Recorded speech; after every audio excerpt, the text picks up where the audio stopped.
هيدر هيدر عم العقر هيدر هيدر هيدر صوب الكوثر هيدر هيدر هيدر. کیوں؟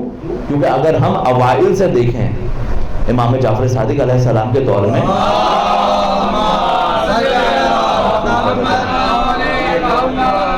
بہت سارے لوگ موجود ہیں، بہت سارے لوگ موجود ہیں، یہ علم کا درس دے رہے ہیں، لیکن کیوں دشمن امام کو ہی شہید کروا رہا ہے؟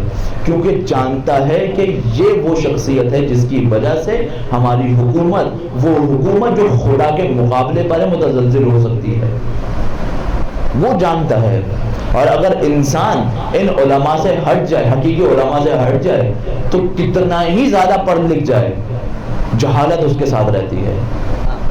ایک دفعہ ایک شخص بیٹھا ہوا مسجد میں خطبہ دے رہا ہے اور کہہ رہا ہے کہ میں نے اپنا تمام علم امام جعفر صادق سے حاصل کیا ہے، لیکن مجھے ان کی 3 چیزیں سمجھ نہیں آتی۔ میں ان کو مانتا ہوں ان کے ساتھ، لیکن ان کی 3 چیزیں مجھے سمجھ نہیں آتی۔ میرا 3 چیزوں میں امام جعفر صادق سے اختلاف ہے۔ کہا اچھا کیا؟ پہلی چیز کہتا ہے کہ امام کہتے ہیں خدا ہے لیکن نظر نہیں آئے گا، میں اس کو نہیں مانتا۔ بھائی جو چیز ہوتی ہے وہ نظر آتی ہے، اگر یہ رومال ہے تو یہ نظر آ رہا ہے، یہ کیمرہ ہے تو یہ نظر آ رہا ہے، یہ مائک ہے تو یہ نظر آ رہا ہے۔ بھائی جو چیز ہوتی ہے وہ نظر آتی ہے، اور اگر خدا ہے تو خدا بھی نظر آئے گا۔ کہا اچھا دوسری چیز؟ کہا دوسری چیز یہ کہ مولا کہتے ہیں کہ شیطان جہنم میں جائے گا، امام جعفر صادق کا شیطان جہنم میں جائے گا، لیکن میں اس بات کو نہیں مانتا۔ کہا کیوں؟ کہتے ہیں شیطان جو ہے وہ آگ سے بنا ہے، شیطان آگ سے بنا، جہنم بھی آگ سے بنی ہے۔ اب آگ کو کیا نقصان پہنچائے گی؟ اس لیے شیطان ٹھیک ہے تو سزا ملے گی، لیکن جہنم میں نہیں جائے گا، کسی اور جگہ جائے گا۔ کہا تیسری چیز؟ کہا قرآن میں ہے اللہ علی کل شیء قدیر، کہ اللہ تمام چیزوں پر قادر ہے۔ اب جو بھی میں کام انجام دے رہا ہوتا ہوں وہ میں اپنی مرضی سے نہیں دیتا، خدا مجھ سے کروا رہا ہوتا ہے، یعنی میں اپنے کاموں میں اختیار نہیں رکھتا۔ یعنی اگر میں نے ابھی پانی اٹھا کر پیا تو میں نے نہیں پیا، خدا نے مجھ سے پلوایا۔ یعنی اگر میں کسی کو قتل کر دوں تو میں نے قتل نہیں کیا، خدا نے مجھ سے قتل کروایا۔ یہ مجھے اشکال۔ اب وہاں پر مولا کا ایک چاہنے والا ہوتا ہے جس کو لوگ مجنون کہتے ہیں اور کچھ لوگ اس کو بہلول دانا کہتے ہیں، وہاں موجود ہیں۔ کیا کیا؟ ایک مٹی کا ڈھیلا اٹھایا اور اس شخص خطبہ دے رہا اس کو مارا۔ جب مارا تو ان کے ساتھیوں نے آ کر پکڑ لیا اور پکڑ کر کہا کہ تم نے کیوں مارا؟ کہا اگر مارا ہے تو قاضی کے سامنے ثابت کرو۔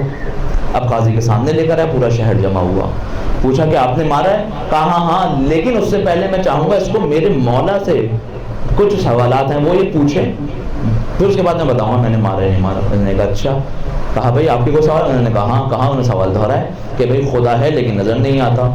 انہوں نے کہا اگر خدا ہے اور نظر نہیں آتا تو تمہارا کیا کہنا؟ کہتا ہے میں کہتا ہوں جو چیز ہوتی ہے وہ نظر آتی ہے۔ اچھا یہ بتا کہ میں نے تجھے مارا، تیرے پاس کا کیا ثبوت ہے؟ کہا اس کا ثبوت یہ ہے کہ مجھے درد ہو رہا ہے۔ کہا درد ہے تو دکھا۔ کہا درد ہے لیکن نظر نہیں آتا۔ کہا اگر درد ہے اور نظر نہیں آتا تو پھر خدا بھی ہے اور نظر نہیں آتا۔ کہا تیرا دوسرا سوال؟ کہا دوسرا سوال یہ تھا کہ شیطان جو ہے وہ آگ سے بنا ہے اور جہنم بھی آگ کی ہے، تو آگ آپ کو کیا نقصان پہنچا سکتی ہے؟ پوچھا میں نے تجھے کس چیز سے مارا؟ کہا مٹی کے ڈھیلے سے۔ کہا تو کس سے بنا ہے؟ کہا مٹی سے۔ کہا اگر مٹی کو نقصان پہنچا سکتی ہے تو آگ کو بھی نقصان پہنچا سکتی ہے۔ نعرہ تکبیر، اللہ اکبر، نعرہ رسالت، یا رسول اللہ، نعرہ حیدری، امام زمانہ بلند سلوات۔ کہا تیرا تیسرا سوال؟ کہا تیسرا سوال یہ ہے کہ جو بھی کام کرتا ہے وہ خدا کرتا ہے، کیونکہ قرآن میں ہے کہ اللہ ہر چیز پر قادر ہے۔ تو کہا پھر سن لے، اگر اللہ ہر چیز پر قادر ہے تو میں نے تجھے نہیں مارا بلکہ خدا کا ہاتھ تھا جس نے تجھے مارا ہے۔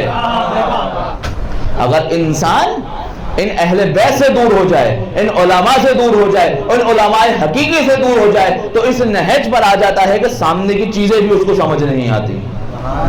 تو یہ تمہارا اختیار ہے کہ وارث علماء، وہ علماء کے جن کے بارے میں روایتوں میں آیا ہے کہ العلماء ورثۃ الانبیاء، کہ علماء انبیاء کے وارث ہیں۔